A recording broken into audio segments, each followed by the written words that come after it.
Muy buenos días, señoritas asuncionistas. Reciban un cordial saludo de paz y bien. El día de hoy vamos a continuar con el desarrollo de nuestra área de comunicación. Quien te habla, tú ya me conoces, es la profesora Erika Rojas Jiménez. Bien, vamos a empezar entonces. El tema de esta semana es el regionalismo o criollismo peruano. El propósito para esta sesión es primero explicar el tema, los subtemas y el el propósito comunicativo de El Caballero Carmelo. También distinguir lo relevante de lo complementario, clasificando y sintetizando la información. Y por último, establecer conclusiones sobre lo comprendido, contrastando su experiencia y reconocimiento con el contexto sociocultural del texto, en este caso el regionalismo. Bien, empecemos entonces a hablar sobre el regionalismo o criollismo peruano. ¿Qué fue? Pues fue una reacción estética y estilística que surge ante los excesos retóricos y exotistas del modernismo que ya hemos desarrollado. La narrativa se interesa por la lucha del hombre contra la naturaleza. Así tenemos a Rómulo Gallegos en Venezuela, Horacio Quiroga en Uruguay. En el caso del Perú, guardó estrecha relación con el movimiento colonida. Bueno, en este caso el regionalismo muestra su conocimiento de la realidad nacional y social. También impulsó el desarrollo de la literatura en la provincia y el apego a lo nacional y lo popular.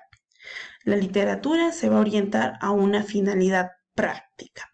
Impulsó el nativismo como reacción ante el cerrado centralismo de la literatura dominante de ese entonces.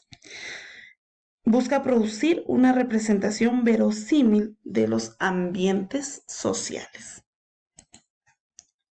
Características. Pues como ya te mencionaba, hay una inclinación hacia lo autóctono, lo natural, lo nativo, lo que es propio de nuestro país, un nacionalismo populista, se aprecia la búsqueda de lo nacional en lo rural provinciano, hay una tendencia realista, pretenden reproducir fielmente la realidad, los narradores prefieren técnicas sencillas para que las personas en todo caso de bajos recursos o de bajo conocimiento, también puedan tener acceso a estas historias. Y el narrador, en este caso, es omnisciente porque conoce más que sus personajes. Bueno, en el Perú tenemos varios exponentes. Tenemos a Federico Mort, que escribió Prosas de la Luna y del Mar, Alberto Hidalgo, con su libro Hombres y Bestias, José Carlos Mariátegui, que escribió Los 7 ensayos de la interpretación de la realidad peruana, Percy Gibson, con su Jornada heroica, y por último, Abraham Valdelomar, con El Caballero Carmelo. Hablemos un poco de Abraham Valdelomar Pinto. Fue llamado el Conde de Lemos, el dandy o el padre del cuento peruano. Nació en San Andrés, una pequeña caleta de pescadores en el puerto de Pisco, Ica, en 1888. Llegó a Lima para estudiar secundaria en el Colegio Guadalupe, donde empezó a desarrollar su vocación artística como dibujante y narrador. Incursionó temporalmente en la vida política como seguidor de Guillermo Billinghurst. Durante este breve régimen presidencial pudo viajar por Europa y los Estados Unidos. Abraham Valdelomar revolucionó la cultura nacional cuando se convirtió en el dandinesco líder del café llamado Palais Concert, ubicado en el Jirón de la Unión. Llevó una vida bohemia y protagonizó algunos sucesos poco ortodoxos por su carácter exhibicionista y refinado en demasía. En 1919 viajó a un Congreso Nacional en Ayacucho como representante de Ica y falleció prematuramente a los 31 años de edad en dicha ciudad, en circunstancias no muy bien esclarecidas. ¿Cómo fue el estilo de Valdelomar? Pues en este caso diremos que fue sencillo, intimista y ameno, que dejó traslucir cierto tono crepuscular en sus obras. Además hubo un tono nostálgico, tiene un tono tierno, íntimo, con notoria presencia autobiográfica. Se le nota la ternura hogareña y melancólica, cultivó un lenguaje elegante y cadencioso.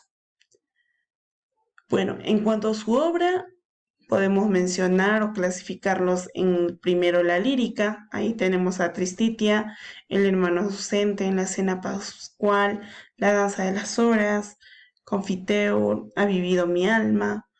En cuanto al cuento, tenemos el Caballero Carmelo, Los hijos del sol, cuentos yanquis, cuentos chinos. En el teatro está La Verdolaga, que al final no terminó de escribir. La Mariscala, que hizo con la colaboración de José Carlos Mariátegui. En la novela tenemos La ciudad de los tísicos, La ciudad muerta, Hierba Santa, y en el ensayo Belmonte el trágico y La psicología del gallinazo. Bien, hablemos ahora sobre el Caballero Carmelo.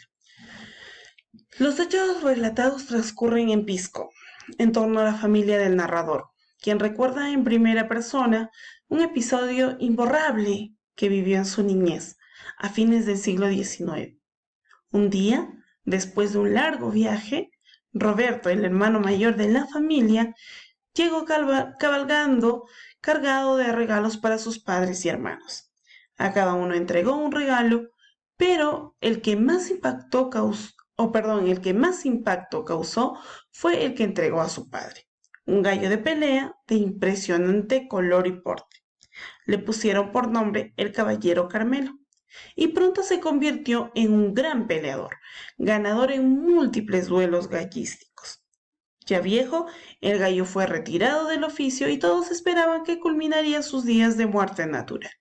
Pero cierto día el padre, herido en su amor propio, cuando alguien se atrevió a decirle que su Carmelo no era un gallo de raza, para demostrar lo contrario, pactó una pelea con otro gallo de fama, el ajiseco, que aunque no se igualaba en experiencia con el Carmelo, tenía sin embargo la ventaja de ser mucho más joven. Hubo sentimientos de pena en toda la familia, pues sabían que el Carmelo ya no estaba para esas lides. Pero no hubo marcha atrás. La pelea estaba pactada y se efectuaría en el Día de la Patria, el 28 de julio, en el vecino pueblo de San Andrés. Llegado el día, los niños varones de la familia acudieron a observar el espectáculo, acompañando al padre. Encontraron al pueblo engalanado, con sus habitantes vestidos con sus mejores trajes. Las peleas de gallos se realizaban en una pequeña cancha adecuada para la ocasión. Luego de una interesante pelea gallística, les tocó el turno al ajiseco y al Carmelo. Las apuestas vinieron y, como era de esperar, hasta en las tribunas llegaba la ventaja el ajiseco. El Carmelo intentaba poner su filuda cuchilla en el pecho del contrincante y no picaba jamás al adversario.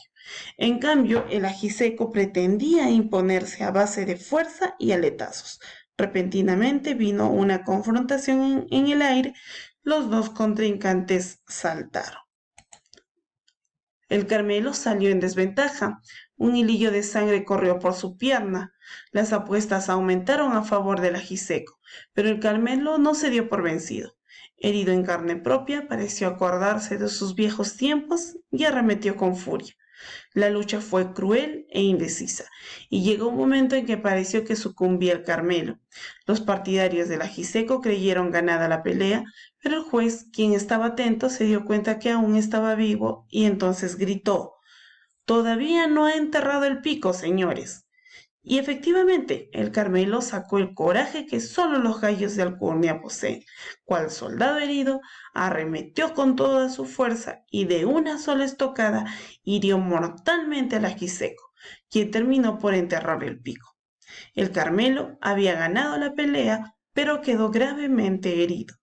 Todos felicitaron a su dueño por la victoria y se retiraron del circo contentos de haber visto una pelea tan reñida. El Carmelo fue conducido por Abraham hacia la casa, y aunque toda la familia se prodigó en su atención, no lograron reanimar. Tras sobrevivir 2 días, el Carmelo se levantó al atardecer mirando el horizonte, batió las alas y cantó por última vez, para luego desplomarse y morir apaciblemente, mirando amorosamente a sus amos. Toda la novela quedó apesumbrada y cenó en silencio aquella noche. Según palabras del autor, esa fue la historia de un gallo de raza, último vástago de aquellos gallos de pelea que fueron orgullo por mucho tiempo del Valle del Caucato, fértil región de Ica donde se forjaban dichos paladines. Muy bien.